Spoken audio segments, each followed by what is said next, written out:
Thanks for the support as a channel member, Henry Cheese. We are still kicking and screaming and trying to stay in the Premier League. We've just done the January transfer window. I am a little bit worried I might have broken us with my signings, though.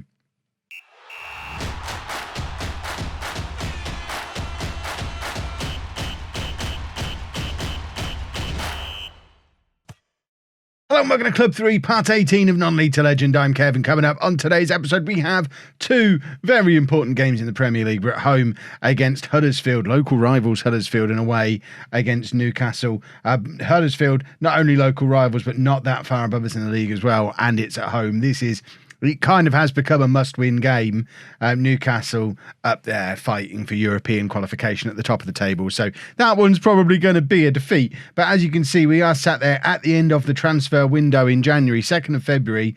We're still not back in the relegation zone, although we are cutting it fine a little bit. You can see we've got 21 points from 24 games, which is okay. A win here against Huddersfield to put us to 24 from 25 would make me feel a lot more comfortable. You can see that Wolves are coming back to life. We know how good Swansea were last season. It's very satisfying personally for me to see Crystal Palace bottom of the league after they turned me down when I applied for I didn't apply. They offered me an interview. I thought the interview went quite well at the end of last season, and they decided to go in another direction, which they've since sacked the guy who came in. Erik ten Hag lasted 219 days before he got sacked. Jimmy Smith, my old assistant manager, took over again. I wasn't even offered an interview that time. Seriously, Palace, the money you've got at your disposal and the squad you had at your disposal, if I'd have been manager, we'd be very comfortable mid-table at this point. But as it is, it looks like Palace, there's a good chance they might be getting relegated, which, I mean, really, we need all three of them blows to get relegated, because if that happens, we're all right. I did mention we've done some transfers, though. First big transfer, well, not necessarily big transfer, but Ryan Burke was unhappy at the club. Obviously, we brought Williams in at left back in the summer for free. Didn't expect him to be quite as good as he was, and he just took Burke's place in the squad. But if you remember that one of the club vision goals we've got is to sign players to sell at a profit, we did some pretty good business on Ryan Burke. 18 months ago, spent £55,000 to bring him in from Celtic. He was an instrumental part of our promotion last season, struggled to get in the Premier League team, and we've sold him on for £6 million after 18 months. That is what I call signing players to sell on for a profit, and I think that's what we've done with the two main signings that I've done during the transfer window as well. Aidan Barlow is an attacking midfielder who can play up front. He can play anywhere in midfield, really, but he's got 3-star current ability, 3.5-star potential ability. You'll see that in the attacking midfield position, he's second only to Tillman. Beera pretty much is done now, although he is still at the club, but he's there or thereabouts as a useful squad player in all of these positions that he can play, which is very handy. He's formerly of Manchester United. In fact, we signed him from Manchester United for £4.7 million. He's another one of these who's never actually played a game for Manchester United, though. Has played 145 games in his career. He's been out in Norway. He had a year in the Championship with Swansea, a year in the Premier League with Newcastle, went to Ligue 1 with Guingamp, another year back in the Championship with West Brom, and he spent the first half of this season playing for Trabzonspor in Turkey, and now he's come in to play for Barnsley. What an upgrade, Turkey to Barnsley.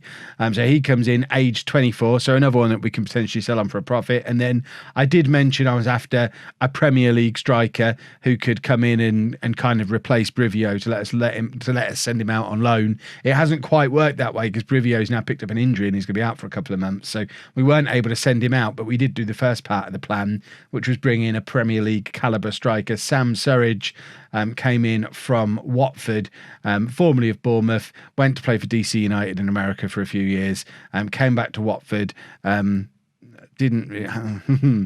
Premier League striker, boys and girls. What have I done here? Reports wise, I mean, he's better than Brivio, better than Okoflex, almost as good as Hornby. So I think for £3 million, I don't think that's a bad deal, because quite apart from anything else, he's come in with a value of £7 million. If I decide I want rid of him in the summer, I think he'll probably be someone we move on for a profit.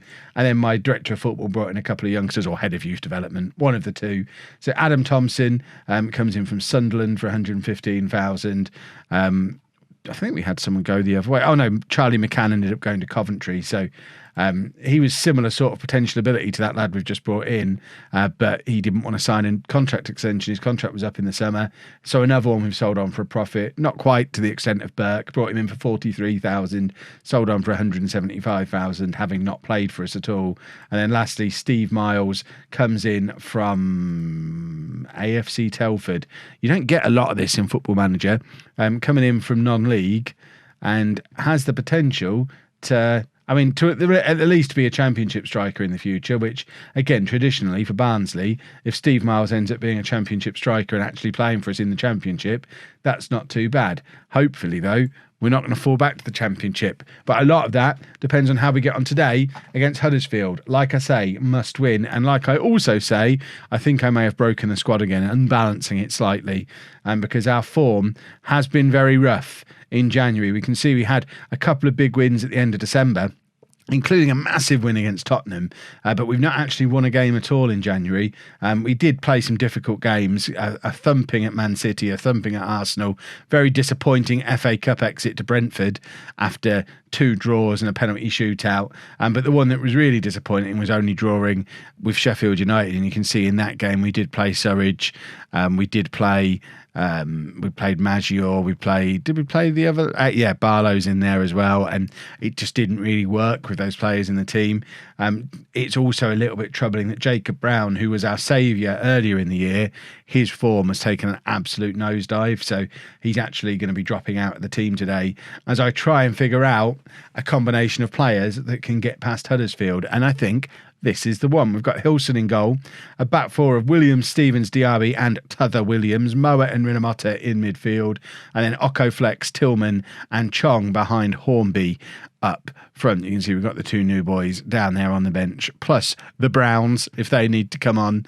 Jaden Brown all of a sudden has had a bit of an upgrade back into the first team squad with Burke leaving. I was of a mind to let Jaden Brown leave earlier in the summer, but just kept hold of him. It was just something told me to keep him around, and now I'm glad I did, having had Burke through a bit of a hissy fit. Right, Huddersfield are 19th for form at the moment and we're 12th. I think that's something we absolutely have to play on. Local rivals, local derby, a team in decline in the shape of Huddersfield, and we can hopefully make things even worse for them and try and get a return to form of our own. I am starting to get a little bit worried that little burst of form that we had when we switched back to the Gegenpress, the honeymoon period for that might be over. It's games like this and like the Sheffield United game that we've just played where we do need to be rediscovering some form. Rinamata, what are you doing? Oh, the comments section will be having a field day if it is. Imagine if he'd scored an own goal with a header from outside of the area. Oh my word. Oh, I might have actually had to drop him if that had happened, and that would never do.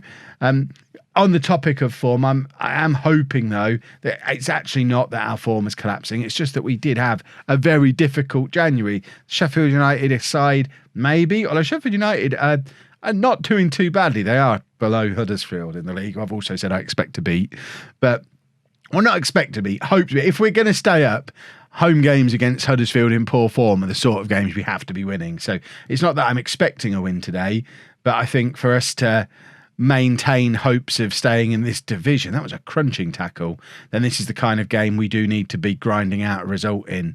And if we don't, I do need to start panicking a little bit again. But to be fair, I didn't expect to still be, I expected to be relegated by now. It's the start of February. 2 or 3 episodes ago, I was convinced we'd already be down. So the fact that we're still in with a chance of staying up, I think that's a huge achievement. Chong now on the right-hand side, playing in his natural position as an inside forward on this right-hand side, beats one man and then gives the ball away. And that kind of sums up Chong's entire Barnsley career. Does something that looks really cool and makes you think he's a world beater, and then in the same breath does something utterly incompetent that makes you wonder if he's ever seen a football before. And that is him. That's just how he plays football. We have to accept that that's what we're going to get from him. We're going to get moments of brilliance, and we're going to get 2 or 3 games in a row of total nonsense. And my worry is that I think Occo Flex might be the same kind of player, and I don't think there's space in our team for 2 of them.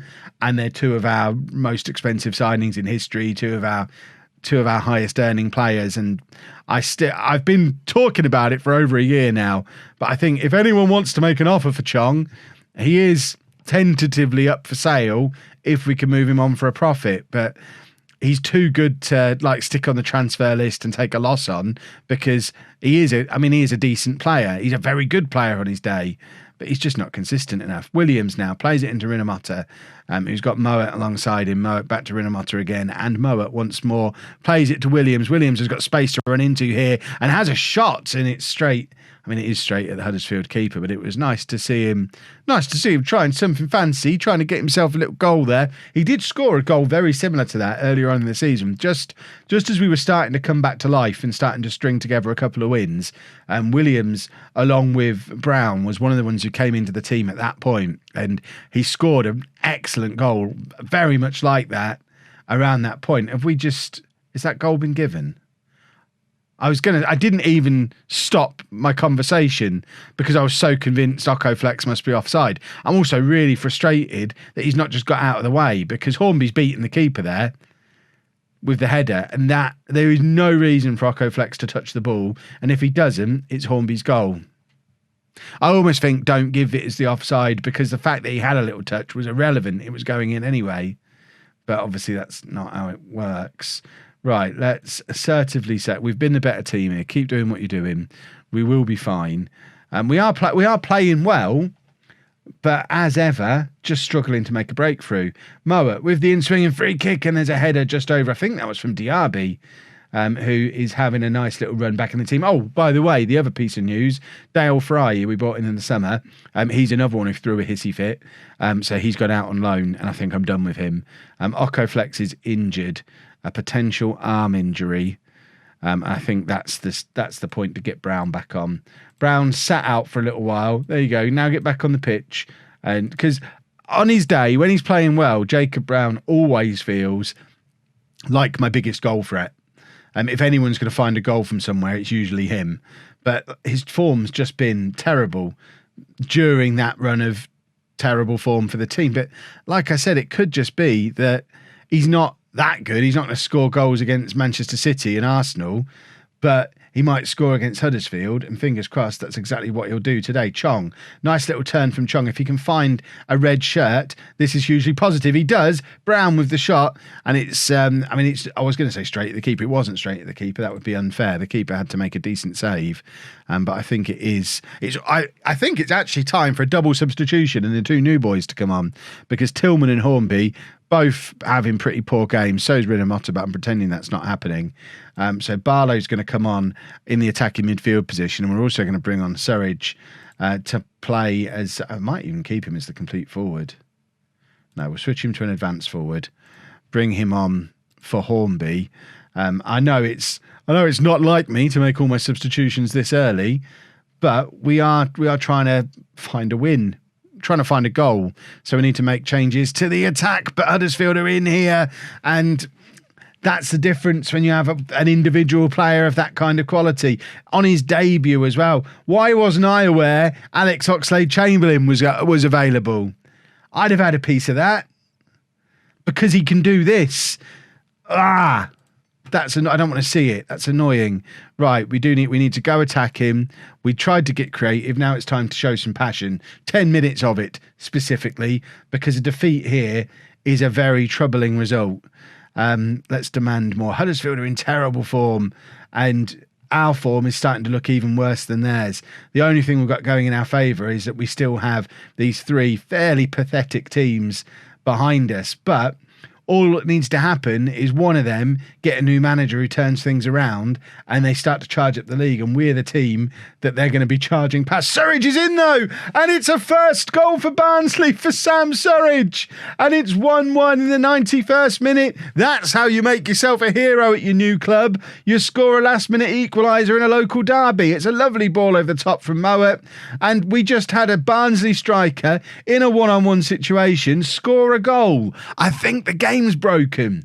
That is awesome. We probably need to drop down to positive again now. As much as I'd like a winner, I don't want to go absolutely chasing a winner, because a draw's better than a defeat. Little bit of Kev psychology there for you. Mowatt's at it again, though. He's played Brown in this time. Surely not. Brown. It was not. And it is going to end 1-1. I thought we'd gone back for a penalty there, but no. It was a really weird way to cut to a goal kick, which I think is the end of the game. But just for a second there, as the camera pans over to the left there, we've got a penalty. Rinomhota, what a lovely tackle from him in midfield. Plays it forward for Chong. Chong, do something special. What did I say about that boy? But the highlight continues. We're well over the added time that we were supposed to have here, but I'm not going to complain while we're attacking. Williams with the cross. Surridge flicks it on. It falls to Brown. Oh, that would have been utterly delicious. We have a corner. It was a lovely save from the Huddersfield keeper. We deserve a last-minute winner here. Look at those match stats. It's Barlow to take. New boy Barlow. It's a terrible corner, though, and that is that. And we gave that a good go in those last couple of minutes. I think we were unlucky today. My concern is that unlucky doesn't keep you in the Premier League. And that's still a very precarious situation to be in. Swansea have got a game in hand. They're only 4 points behind us. We need to get a result in a match soon. And if we have a little look at our next run of fixtures that we've got, I mean, to be fair, there are games there we can win. I would be very surprised if Newcastle coming up now is one of them, though. But, I didn't expect to beat Tottenham either, and we did that. Just the one change for the Newcastle game, then Barlow comes in on the left-hand side with Occo Flex, who's broken his arm. Bless his cotton socks. He's going to be out for a little while as he nurses his poorly arm back to health. So Barlow comes in on the left-hand side. There's an argument we could do that. And play Barlow in there and Tillman out wide, but both of them kind of want to be in the middle, but are just as good out left. The other argument, of course, is play Brown and get Chong back over there, but Chong out of position. I don't know. We've got all three of them. Well, I know Chong is in his position, but we could potentially have all of them out of position, sort of. I don't know. Stop signing players who don't fit the system exactly, Kev. That's the solution here. I think we'll be fine. So this is the Newcastle game.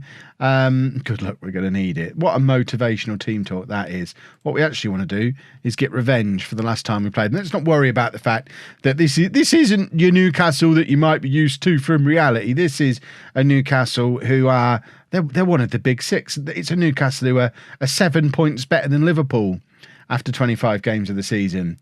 I mean, Newcastle fans, Liverpool fans, How would that feel at the moment? But this is a decent Newcastle side who presumably are going to beat us today. But once again, just like we have since our commitment to go down swinging, we're just going to attack them. And it might, the fact that they're attacking us at the same time might help us a little bit. Obviously, they'll probably outscore us, but there's always the chance, similar to what happened in the Tottenham game, which you didn't see. But they attacked us and we just attacked straight back. And it was good. Whereas when we play against teams like Huddersfield or Sheffield United, especially at home, they don't necessarily come at us, and we find it quite hard to break teams down when they come at us and defend. Whereas Newcastle at home aren't likely to be thinking too much in terms of counter-attacking and defensive systems. They're going to try and score goals. So them pushing men forward might just create a little bit of space for our attacking midfield three, who are all very skillful, very fancy players, to maybe create something either for themselves or each other or Hornby or whatever might happen. But, it's possibly all a bit wishful thinking. But Chong intercepts the goal kick and heads it to Hornby, who, I've talked fairly recently about how well Hornby's been holding the ball up, and despite the fact he's not really scoring goals this season, because he's not. I think he's scored 3 goals this year. So he's not in the team scoring goals at the moment. He is still contributing. He didn't look like he was contributing there. That was just incompetent, wasn't it, really? We need to keep an eye on what Swansea are up to as well. In fact, I think Swansea played, because we're the Monday night game. So I think Swansea played over the weekend, and I didn't clock how they did. Presumably they lost because they've played an extra game and they're still on 18 points. So that is good that all 3 of them lost again. So a draw again for us. If things end as they are now, that brings that gap out to 5 points, which is certainly better than the 3 points we started the episode at. But obviously a win, I thought Mowat was going to stick it in there as I'm talking about winning. But a win would be even better. Unlikely, but better. And it has been a fairly even game so far. Chong's won the ball again from a goal kick. Whoever they're kicking to, they need to just stop bothering because Chong's got his number. And this time Hornby does something a little bit more constructive with it. Ends up winning a corner, and it's Barlow to take. Barlow with the corner finds Chong, and there's Hornby. It's his 5th goal of the season. None of this 3 goals nonsense. There's been rumours he'd only scored 3 goals this year. What an absolute nonsense. That's goal number 5 for Fraser Hornby. It's a lovely corner from Barlow. You probably would argue it should have been defended a little bit better because Newcastle have let the ball bounce inside the 6-yard box from a corner. I'm no football expert, but even I remember you don't let the ball bounce in your own 6-yard box from a corner. But that's exactly what they did. And Hornby was there to just tuck it away. The easiest goal he'll score in his entire career. Right, Tillman's going to come off and we're going to bring Jacob Brown on and just shuffle this midfield round. This was almost the midfield I started with, although I probably would have been Tillman rather than Barlow in there. But we'll just switch these two back to being wingers as they usually are. And I'm tempted to bring Surridge up. Hornby's just scored, hasn't he? I was going to bring Surridge. Can he play? He's 6'3". I don't want to play him out on the wing. It seems silly. Seems wasteful playing a 6'3" player out on the wing. I'm going to leave Chong on for a bit, but do I want to take Moa off? I don't really. Should we do the old classic and take off McGeehan? You don't have to make a substitution. It's not the law that you make a double substitution on the 68th minute, as much as my videos would have you believe it is. Chong with a header there that probably should have ended up in the back of the net. But I mean, I've got Chong's number. He's coming off next. I'm giving him 5 or 10 minutes just to see if he makes more of a difference on the left-hand side than he was making on the right.